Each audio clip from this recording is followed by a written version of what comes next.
Let's talk about X-Men 97. My God! What an episode. Like, damn. Episode 5 really blew my mind, and a lot of people on Twitter, they're talking that same thing. One thing that's kind of interesting about it has been the switch up on Beau DeMayo. And by the way, Beau DeMayo has come back to social media, and I don't think it's a coincidence that he came back to social media after episode 5. He was hedging his bets, so to speak, because yeah, it's truly incredible. It's an incredible episode of television, and I think, like, look, we don't know what happened with Beau, but goddamn, did he put in some good work. This is incredible. Maybe some of the best stuff I've seen in Marvel in a long time. Maybe some of the best stuff I've seen, period, for a show. I'm not even kidding. Like, it's that good. I think it's complex. It's interesting. So Marvel should learn from X-Men 97. And I guess as a fan, my big question to like Kevin Feige and Marvel Studios is like, do you guys understand what you have here? Like, please tell me you understand what you have here. And there's some signs that they do, right? I've talked to you guys about this. There was comments made by Brad Winderbaum, producer on this show, and he was talking about how the creative overhaul of Daredevil Born Again was done in some ways because of what they saw with this show, X-Men 97, and with Loki season 2. So going back to tradition, if you think about Daredevil, they're bringing back, Vanessa, they're bringing back the OG Vanessa. They got Punisher, they're bringing back Foggy and Karen, you know, hopefully they don't kill off Foggy at the beginning of the show. The point is, like, they're leaning into what was great before, the nostalgia, and also just the juice, man, the juice of what came before. So I hope that Marvel's paying attention, because real talk, they are in a sort of weird spot, but look at how people are talking about X-Men 97. Look at how people are silent about X-Men 97 in certain circles.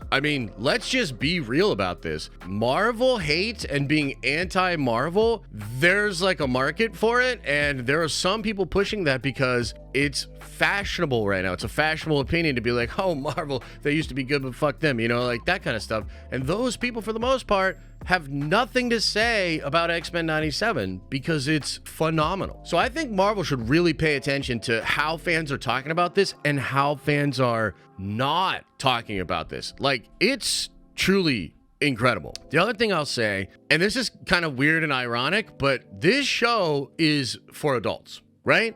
Chat, like, come on, like, especially after episode 5, it's pretty clear this show is for adults. It is more adult than I remember the old 90s show being, and that show was pretty adult. It was pushing a lot of different things. This show, the continuation, X-Men 97, even more so. Like, I was kind of shocked. Like, we're sitting there watching it, and like, you know, Liam's like watching it with us, and there's a part of me that was like, you know, I'm kind of grateful that he's so young he doesn't understand what's going on, because there's some parts there that are like pretty adult. A couple of different aspects that you could talk about. Number one, this show is horny. Like, let's be real. This show is horny, bro. Like, it is. And I think X-Men has always been a little bit of that. And it, you know, the original X-Men and even, you know, a lot of the Claremont stuff, I think it really succeeds when it focuses on angst. And some people interpret that. And I think obviously there's social allegories in X-Men. But for me personally, I think there's an allegory to otherism and to puberty. When you go through puberty as a child, it is the most significant change you'll ever have in your own life, and it feels so weird. You feel like you're not even, like, it's not even your body. There's all this change that you don't know how to cope with. The world around you seems different. There's an otherizing that happens to every young person as they go through puberty, and that happens. And another aspect of that, horniness, dude. Horniness. And this show's horny. And goddamn, like, it's just nailing it on that part too. I think another sort of universal human emotion that we can kind of get down with, like, it is, dude. And it's really well done. It's emotionally complex. This episode kind of felt like just so much therapy and characters just going through shit. It's shocking, the twists and turns that happen. You can feel for the characters. Some of them are hurting the other characters, but you understand why. It's like, holy shit, it's very emotionally complex to a degree that I don't, like, for most kids, I think it would kind of fly over their head. it's very emotionally complex. And then to use all of that complexity and then the relationships to build up to this huge epic action moment where sacrifice happens, where there's a kinship among all of them once again. It's like, show the differences, the complexity, the emotionality, and then shake it all up and unite them through trauma. It's like really, really good, right? I think it's also grand in scope. I mean, we're talking about the fact that this is a nation. You're talking about cosmic elements. You're talking about destiny, time travel. Like, there's a lot going on here. The show, I mean, it's balancing so much. It's crazy. I'm in awe. I'm really in awe of how the show is balancing all of this stuff.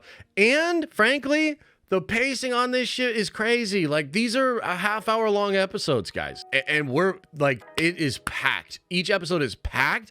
It feels like they're not really wasting a lot of time. I would say last week's episode was maybe my least favorite of the bunch, but it's still important to sort of establishing things and setting things up. And it still has a lot of X-Men fun. And then you get an episode like this that just hits the way that it does. And Bo DeMeo, who did come back to social media, said earlier today, this is just the warm-up. The back half of this season is going to, because we're halfway. This is the halfway point of this season. And to think about where all of this is going to go, where all of the characters are going to go, oh my God. Like, I'm just, like, I'm really, really excited about it. And I can't wait to see the rest of this season, dude. So, absolutely phenomenal stuff. Now, let's talk about Bo too, because again, the switch up on Bo has been wild. Have you guys seen it? Have you seen the switch up out there? People talking about how we need Bo writing.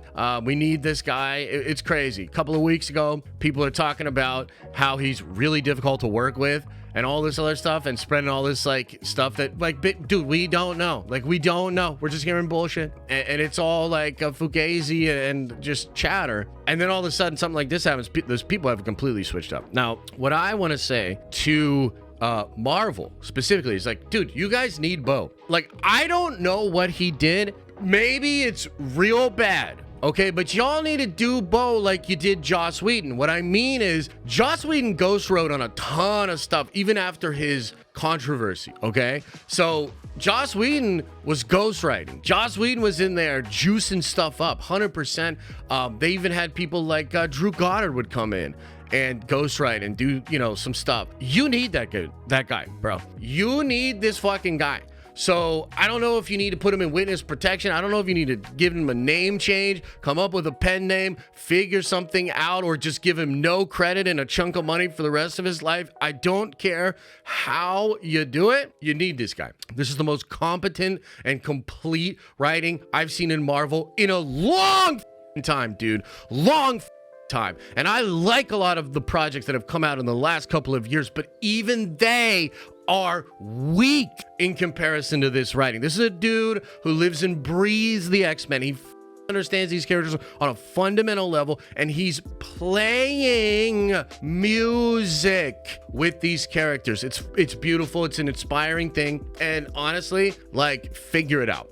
Figure it out. If I was Bob Iger, I'd walk into Kevin Feige's desk, flip over some of his memorabilia, and I'd tell him to shut the fuck up. Bo's on your shit. I don't care how it happens. This guy now works for us forever. Have him rewrite Secret Wars. Literally, have him rewrite Secret Wars. That's where I'm at with it, okay? So that's kind of the other thing. Now, the last thing that I want to talk about here in this little segment is how I was right. A couple of weeks ago, we did a little segment on the stream about Invincible and X-Men 97. And like I said on Twitter earlier today, had I just waited until after the Invincible finale and after this episode, I think everybody would have agreed with me.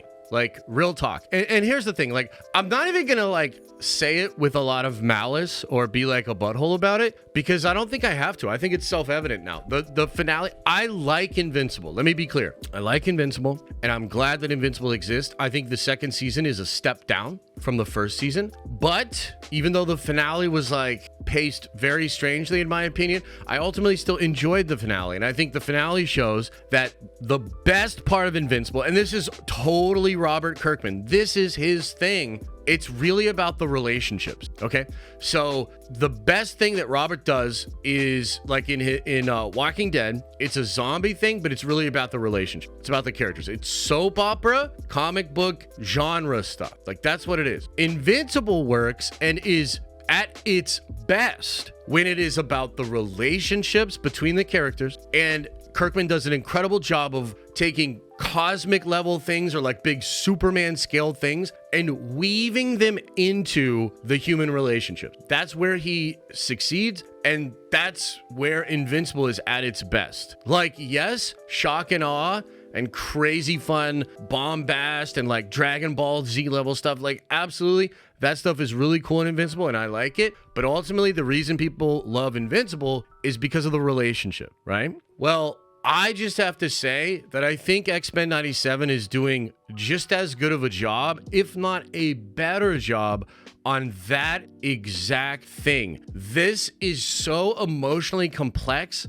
and it's really about the character relationships, and it just feels even more visceral, even more emotional, and I can relate to it even more than I can in Invincible. I mean, if you think about it, in Invincible, right, it's the family dynamic and bad things are happening, but it's separated by like 1,000 miles of Nolan doing horrible shit. You can relate to his mom, Mark's mom, having mixed feelings and missing the dad, but you can't like really feel that because you're like, no, that dude's horrible. You know what I mean? So to me, I think X-Men 97 is doing that just as well, if not better. It's amazing too, because these episodes are about half as long as an Invincible episode. And I truly think they're getting more done in each episode, and I feel more connected to the characters and the action and the micro and the macro stories. It's like I'm not kidding around when I made that point earlier, and I feel even more justified in making the point now, okay?